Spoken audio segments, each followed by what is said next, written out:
कहानी का सरनामा है अजान। एक फिरके दी उच्ची आवाज़ विच अजान। चंगे गले वाला ही अजान दे सकदा है ना।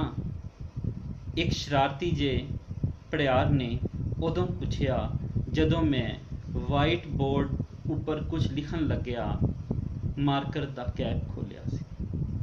पर ए कुछ गल्लां विच खामोशी मैं कहंदा होया अपनी उंगल अपने होठां उपर इंज रख दी।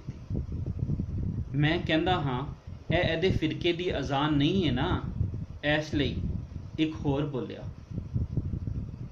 फिरकियां दी तां वख-वख अजानां हुंदियां ने। दो एक वारी बोले।